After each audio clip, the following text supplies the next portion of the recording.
Þá byrjum við með bæn. Góði Jesús, við þakka þér fyrir það að þú leyfir okkur að kynnast orðið þínu og koma að ritningunum til þess að lesa þær og grafa í þeim og þekkja þig betur. Við biðjum að þú talir til okkar gegnum ritningarnar og að þú opinberir sjálfan þig fyrir okkur, að við fáum að sjá ljós þitt.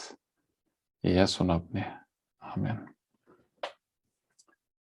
Það sem sagt 18. sunnudagur eftir þrenningarhátíð sem núna sunnudaginn og þá eru ritningarlestrarnir úr 3. Mósebók, 19. kafla, úr 1. Jóhannesbréfi og síðan guðspjallið úr Markús guðspjalli. Og þegar ég setja þetta á YouTube núna þá ætla ég að setja kafla, þannig að það er að hoppa beint yfir í seinni ritningarlesturinn eða beint í guðspjallið ef maður vill það. En fyrir ritningarlesturinn sem sagt úr 3. Mósebók og úr 19. kafla. 3. Mósebók inniheldur ýmis konar fyrirmæli trúarlíf Ísraels þjóðar og það er sagt frá vígslu musteris tjaldbúðarinnar sem að Ísraels þjóðin setti saman í Sínaí-eyðimörkinni og þá samkvæmt fyrirmælunum sem að Guð gaf Móse á fjallinu. Og síðan eru gefin alls konar fyrirmæli í þessari bók það hvernig trúarlífið átti að vera. Það er talað fórnirnar, alls konar fórnir við ýmis tækifæri og það er talað hátíðirnar og síðan er talað þá það hvernig Ísraels þjóð átti með lífi sínu öllu að endurspegla heilagleika Guðs. Og það átti að sjást í öllu sem að þjóðin tók sér fyrir hendur, hvort sem það var í venjulegu fjölskyldulífi eða hvort það var í daglegu samfélagi eða hvort það var í musterinu eða hvar sem það var. Allt átti að mótast af því að Ísraels þjóð endurspeglaði heilagleika og dýrð Guðs. Og það er sem sagt yfirskriftin yfir kafla 19 segir okkur einmitt þetta. Þessi 2 vers má lesa fyrst og síðan þá hoppað yfir í vers 15 sem má lesa áfram.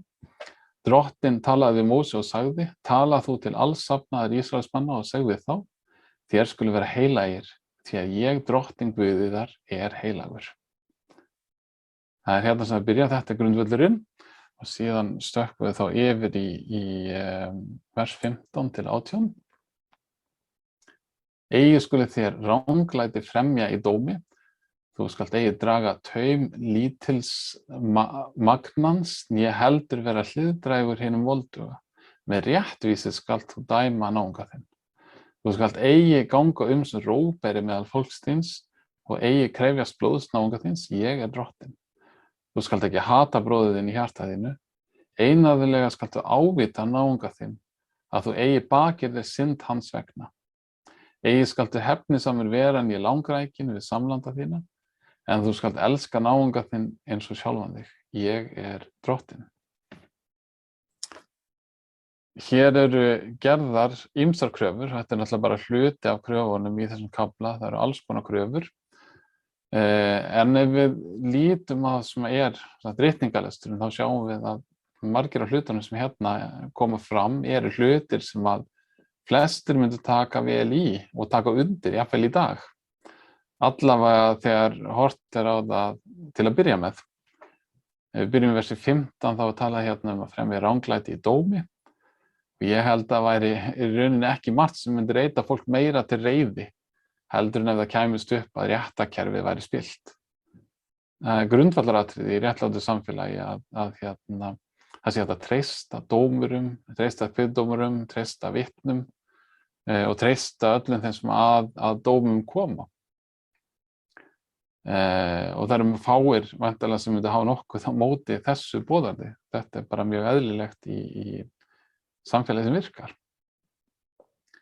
Vers 16, það beinir sér síðan öðru, beinir sér að rógbyrði og baktali og jafnvel þótt að flestir jafnvel þótt að séu allavega margir sem að taka þátt í slíku og freistast til þess, þá myndi ég halda að það sé samt almennt lítið hornauga að taka þátt í rógbyrði og það er ennþá annar hlutur sem að fólk myndi taka undir. En síðan þá þessu líka bætt við að þú skalt ekki krefjast blóðs náunga þíns. Og með öðrum orðum þá á sem sagt ekki að leita hefndar, ekki einu sinni gegnum réttarkerfið. Jafnvel þótt maður hafi kannski rétt á því. Síðan í versi 18 það ítrekað með orðunum eigi skaldu hefnisamur vera. Og hér byrjum við að hafa í huga að dauðarefsingar eru fyrirskrifaðir í Gamla testamentinu, en samt kemur þá þetta líka fram. Að maður á ekki að leitast við að fá slíkar refsingar, ekki leitast við að fá krefjast blóðsnáunga þíns. Og ofan á þetta bætt við banni við að hata náunga sín eða vera langrækin, og það með öðrum orðum bannað að bera illa tilfinningar til náunga síns. Jesús talar sérstaklega þetta í fjallræðinu og tekur upp þennan þráð. Við getum vel að fletta upp á því í Matteusarguðspjalli í kafla 5 og við förum þá í vers 21 og 22. Þér hafið heyrt að sagt var við forfeðurnar, þú skalt ekki morð fremja, svo sem morð fremur skal svara til saka fyrir dómi. En ég segi þér, hver sem reiðist bróður sínum skal svara til saka fyrir dómi. Sá sem hrakyrðir bróður sinn skal svara til saka fyrir ráðinu og hver sem svívirðir hann hefur unnið til elds vítis. Það er ekki bara hér 5. boðið þú skalt ekki morð fremja, heldur það allar þær hugsanir og tilfinningar sem leiða til þess að borðið sé brotið, það flokkast undir sjálft boðorðið. Og það hér bann við því að hata eða líta náunga sinn horn auga. Og við skulum geyma þetta í huga þegar við komum að seinni ritningarlestrinum, því að þetta gengur svo nálagt okkur. Þetta gengur inn á tilfinningarnar sem við höfum ekki vald yfir. Að þá þarf maður að byrja að hugsa sinn gang, hvernig snertir þetta mig? En aftur að 3. Mósebók, við fyrir aftur í textan þar sem við vorum, þá þetta neikvæðu boðurinn sem ég er búin að nefna núna, en síðan líka þá jákvæð boðið hérna og sjálf niðurstaðan, sjálf raustin á öllu þessu, hún kemur þá í versi 18 og hún þetta að þú skalt elska náunga þinn eins og sjálfan þig. Og þetta vers sem við þekkjum vel, því það vísað í þetta vers aftur og aftur og aftur í Nýja testamentinu. Þetta meira að segja það vers sem oftast vísað í Nýja testamentinu. Ef maður fletti upp öllum tilvísunum, þá það þetta sem fær flest strik. Við getum meira að segja tekið nokkuð dæmi, við getum farið í Matteus 19 hérna. Þetta ríki ungi maðurinn sem kemur til Jesú og Jesú spyr hann hvað hann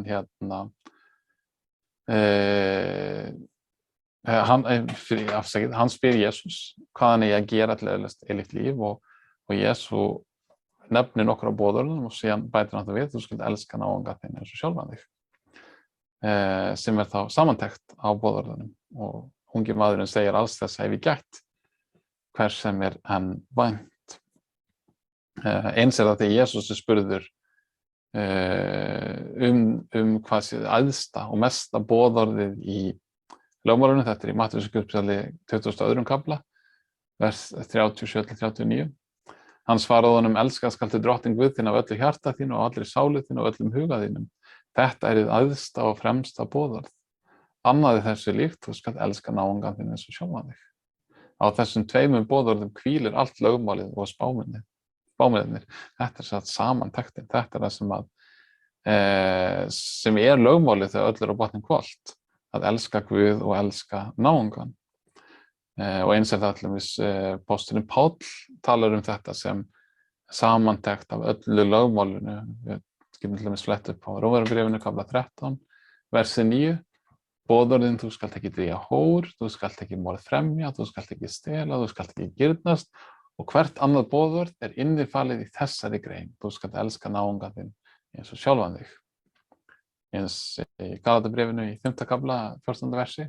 Allt lögmálið uppfyllt með þessu eina boðorði.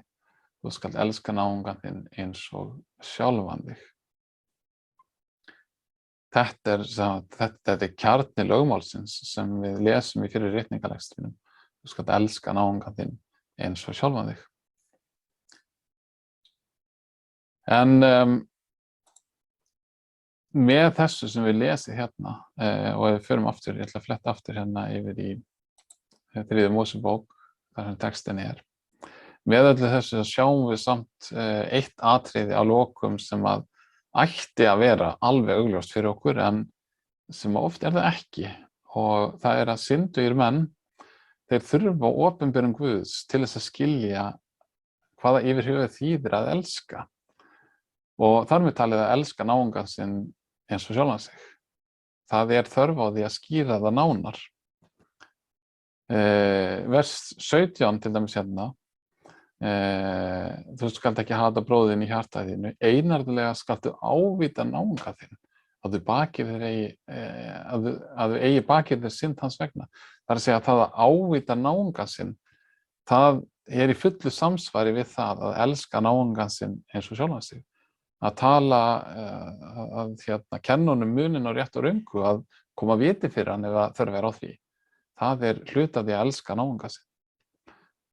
Og svona er þetta bæði hér og í þessum tilvitnunum sem við skoðum í Nýja testamentinu, að boðorðin, þau kenna okkur hvernig það er að elska náunga okkar. Og það elska náunga okkar, það helst í hendur við það að hlýða boðorðunum. Við skulum halda síðan áfram í síðari ritningalesturinn sem er í Nýja testamentinu, og hann er í 1. Jóhannesarbréfi í 2. kafla og þetta er vers 1-6. Og þá tökum við aftur fram á minninu þetta sem við ætlum að muna, það að elska náungan eins og okkur sjálf, það er ófrávíkjanleg skylda allra þeirra sem vilja vera hluti af lífi Guðs. Þeir sem vilja tilheyra honum, þeir verða og eiga að elska náungan sinn eins og sjálfan sig, og þar af leiðandi verða það líka að halda boðorð Guðs. Það er ítrekað í þessum ritningalestri og spurningin sem við svo verðum að spyrja er þessi: hvað ef mér tekst ekki að elska náunga minn eins og sjálfan mig? Hvað ef ég get ekki haldið boðorð hans? Og ef við höfum haldið áfram í 3. Mósebók og komið að næstsíðasta kaflanum, þá lokar bókinni með ógnum og með hótunum gegn þeim sem ekki halda boðorðin. Og kaflinn telur upp alveg skelfilegar refsingar sem þeim er hótað, sem að ekki hlusta á orð Guðs í 3. Mósebók. Og með það í huga þá lesum við þennan séri ritningalestur í 1. Jóhannesarbréfi, 2. kafla, versi 1-6. Börnin mín, þetta skrifa ég yður til þess að þér skuluð ekki syndga. En ef einhver syndgar þá höfur árnaðarmann hjá föðurnum, Jesú Krist, hinn réttláta. Hann er friðþæging fyrir syndir vorar og ekki einungis fyrir vora syndir, heldur líka fyrir syndir alls heimsins. Og á því vitum við að við þekkjum hann, ef við höldum boðorð hans. Sá sem segir ég þekki hann og heldur ekki boðorð hans er lygari, og sannleikurinn er ekki í honum. En hver sem varðveitir orð hans, í honum er sannarlega kærleikur til Guðs orðin fullkomin. Af því þekkjum við að við erum í honum. Þeim sem segist vera stöðugir í honum, honum ber sjálfum að breyta eins og hann breyti. Og svarið við þessari spurningu sem við komum með að textanum, það kemur þarna í fyrri hluta ritningalesturins. Sá sem hefur syndgað, hann skýtur máli sínu til Krists. Það er það sem við getum gert. Hann er árnaðarmaður okkar hjá föðurnum. Hann er lögfræðingurinn okkar. Þegar óvinurinn ásakar okkur og segir að þú hefur syndgað, hann hefur syndgað, hún hefur syndgað, þessi hefur gert lögmáli Guðs, þá er það Kristur sem svarar, Kristur sem er okkar árnaðarmaður og lögmaður, og hann segir, já, það er rétt, hann hefur syndgað, hún hefur syndgað. En ég hef dáið fyrir þessa synd. Ég hef greitt gjaldið. Ég hef fullnægt réttlætinu. Og þetta er bara úr sögunni. Og það er ekki bara tilvikið í dag, heldur það er alltaf þannig. Vegna þess að Jesús dó fyrir syndir alls heimsins. Það er gert í eitt skipti fyrir öll. Það er búið og gert. Þannig að þetta það sem kemur hér, þetta fagnaðarerindið í hnotskurn. En síðan kemur svo þessi síðari hluti ritningarlestursins og hér eins og Jóhannes hafi gefið okkur fagnaðarerindið með hægri hendi og tekur það síðan aftur með vinstri. Það væri auðveldara að skilja þetta einlega ef þetta væri öfugt. Ef við höfum byrjað á þetta með að þekkja boðorðin og síðan hefði fengið vers 1-2 sem niðurstöðu, en horfði á Krist, horfði á fagnaðarerindið. Fyrst þetta og svo boðskapurinn fyrirgefningu syndanna. En ef við horfum betur á textan þá sjáum við að það einmitt svona sem þetta á að vera. Vegna þess að síðari hlutin byggir á fyrri hlutanum. Fyrirgefning syndanna í Kristi, það grundvöllur þess að geta haldið boðorðin hans. Það ekki hægt öðruvísi. Annars erum við alltaf á hnífsegginni, alltaf að hrasa niður. Þegar grundvöllurinn fyrirgefning syndanna, þá getum við nálgast boð Guðs og lögmál hans án þess að okkur sé ógnað með alls konar refsingu. Þá getum við nálgast lögmálið í trú og trausti til Guðs. Þá getum við haldið boðorðin af fúsum vilja. Við getum gert vilja Guðs þannig að við vitum að hann fyrirgefur okkur þegar við samt syngum. Þess vegna þessi röð alveg frábær. Vegna þess að grundvöllurinn kemur fyrstur. Grundvöllurinn fyrirgefning syndanna. Grundvöllurinn það að Kristur árnaða maður og lögfræðingur okkar á himnum. Þá skulum við halda í Guðspjallið sem þá í Markúsar Guðspjalli, kafla 4, versi 21-25. Og Markúsar Guðspjall, það fer allstaðar hratt yfir sögu og segir stuttlega frá og fer síðan strax yfir í annað. Og meira að segja orðið strax sérstaklega ábyrjandi í Markúsar Guðspjalli. Og strax í fyrsta kafla þá fer Markús að segja frá starfi Jesú í Galileu.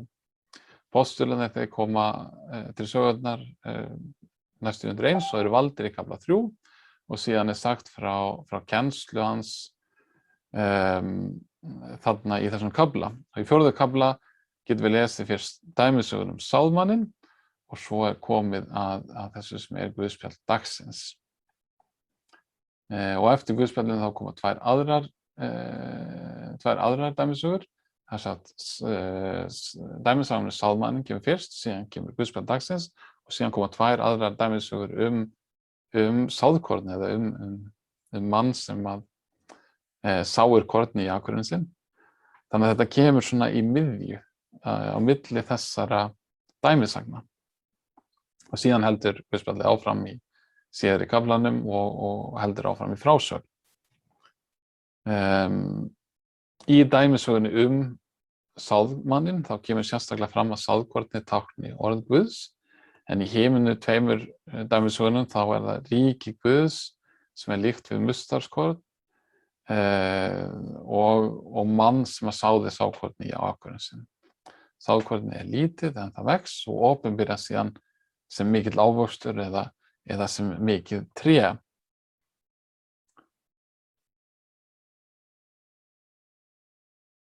Við skulum þá lesa Guðspjallið eins og það kemur fram hérna í 4. kafla. Hann sagði við þá, ekki bera menn ljós inn og setja það undir mælikvarða eða bekk, eða ekki sett á ljósastiku, því að ekkert hulið að það verði eigi gjört opinbert, né leynt að það kom ekki ljós. Ef einhver hefur eyru að heyra, hann heyri. En sagði hann við þá, gætið hvað þér heyrið. Með þeim mælið sem þér mælið, mun yður mælt verða og við yður bætt. Því að þeim sem hefur mun gefið verða og frá þeim sem eigi hefur mun tekið jafnvel það sem hann hefur. Nú erum við vön að heyra dóm þeirra sem ekki þola nokkuð dóm. Og vitna gjarnan í Lúkasarguðspjall 7. kafla 35. vers, dæmið ekki og þér munið eigi dæmdir verða, sakfellið eigi og þér munið eigi sakfelldir verða. Og þá með það í huga, þá auðvelt að lesa þessi orð hér sem nokkurs konar hliðstæðu með þenn mæli sem þér mælið mun með yður mælt verða og svo framvegis. Við getum jafnvel hugsað að þessi versi hálfgerð ógnun, Guð mun gjalda okkur aftur það sem við eigum skilið. En það sem boðskapurinn í þessari dæmisögu? Ég búinn að benda á það hvernig það sagan sáðmanninn sem kemur undan og síðan þessar sagan sæðið sem að græra vex og mustarskornin sem kemur á eftir.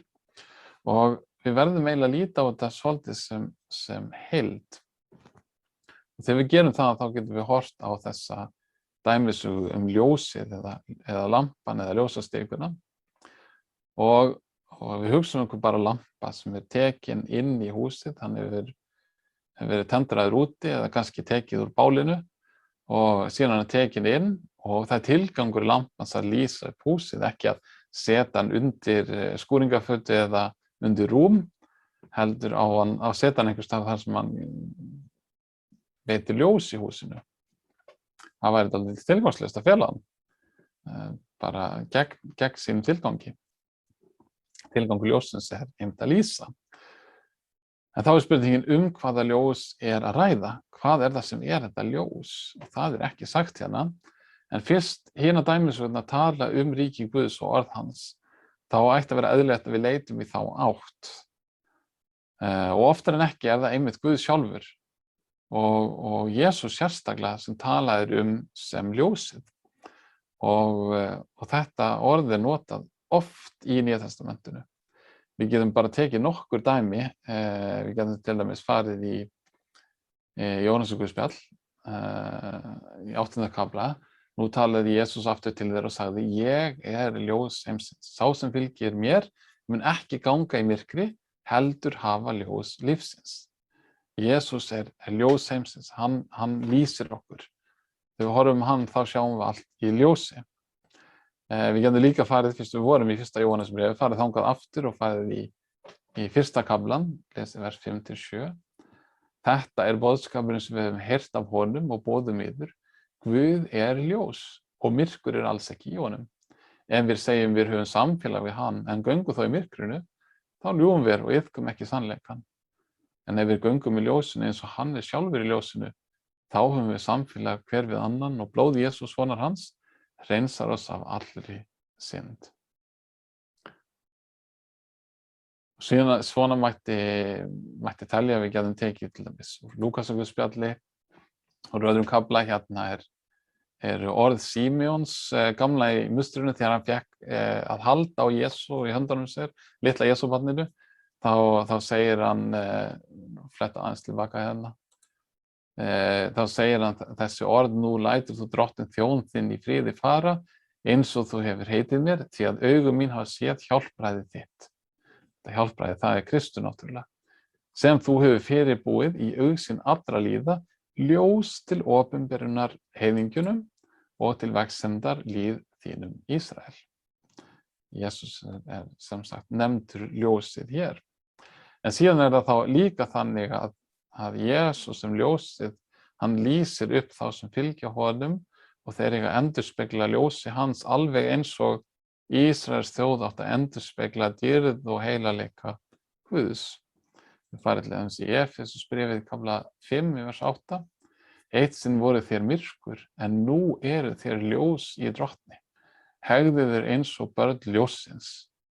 Það tala þá sem að fylgja Kristi sem börn ljóssins.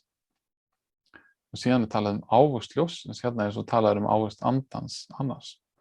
Síðan getum við náttúrulega farið í textan sem virðist vera hliðstæða Guðspjalls í Matteusarguðspjalli í 5. kafla, þetta í fjallræðinni. Þér eru saltjarðar, ef saltið dofnar, með hverju á þá að salta það? Það þá til einskis nýtt, menn fleygja því og tróða það undir fótum. Þér eru ljós heimsins, borg sem að fjalli stendur fær ekki dulist. Ekki kveikja menn heldur ljós og setja undir mælikjar, heldur á ljósastiku og þá lýsir það öllum í húsinu. Þannig lýsir ljós yðar meðal mannanna, að þeir sjáu góð verk yðar og vexa með föður yðar sem á himnum. Þannig að það augljóslega hliðstæða í myndlíkjúðinni hérna, að þeir sem fylgja Kristi, þeir eiga að vera ljós í heiminum. Og það þá rétt að skilja þetta þannig að kristnir menn og kristnar konur eiga að vera fyrirmyndir annarra í kærleika til náungans og í vitnisburði sínum Jesú Krist og að þann hátt vera ljós í heiminum. En síðan verður það þá að vera alveg á hreinu til við segjum að þannig að rétt eins og heilagleiki Ísraels þjóðar átt að endurspegla heilagleika Guðs, þá það líka Kristur sem ekki bara upphaf ljóssins sem að lýsir upp þá sem fylgja honum, heldur það hann sem sjálft ljósið. Það hann sem að skín, það hann sem á að opinberast. Og við flettum hérna aftur í texta dagsins. Og hérna kemur þessi líking, ekki bera menn ljósi inn á sittandi mælikvarða. Og síðan kemur þá þetta, því að ekkert hulið að verði ekki gert opinbert og það Kristur, það hann sem á að gerast opinber. Og jafnvel þegar þeir sem fylgja honum líka skína eða lýsa, þá það til að opinbera hann. Nú, síðan kemur þá þessi seinni hluti hér af versinu eða lokahlutinn og það kemur þessi mælir inn. Eitt og sér erfitt að skilja þetta vers en það þó skýrt ef maður les það með versinu sem kemur eftir. Gæti það hvað heyrið með þeim mæli sem þeir mælið mun yður mælt verða og við yður bætt. Ef maður bara einangrar þetta með þeim mæli sem þeir mælið mun yður mælt verða, hvað þýðir það þá? Og þá þetta auðvelt að hugsa það sem við nefndum áður að dæma og verða dæmdur.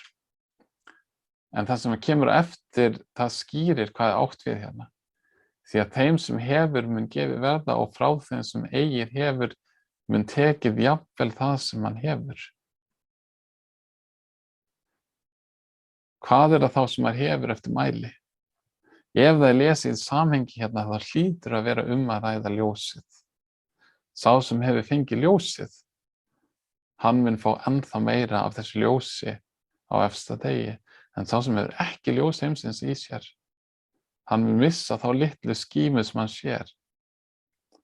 Og þetta að mörgu leyti ókveikjandi vers sem maður hugsar þessa hugsun alveg til enda.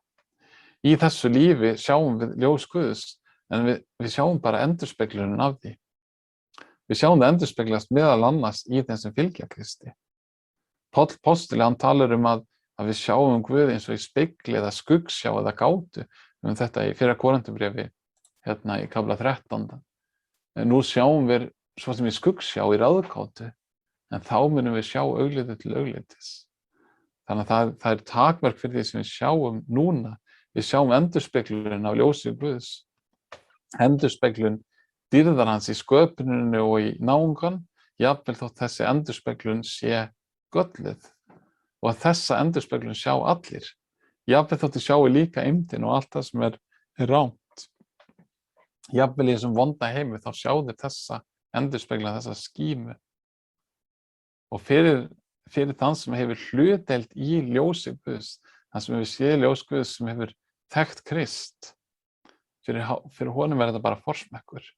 Hann mun sjá Guð augliti til auglitis eins og Páll talar hér. En sá sem hefur ekki þessa hlutdeild, hann mun missa jafnvel þá litlu skímu sem hann hefur í þessum fallna heimi. Jafnvel það litla af hinu góða sem við njótum, það mun hverfa fyrir honum.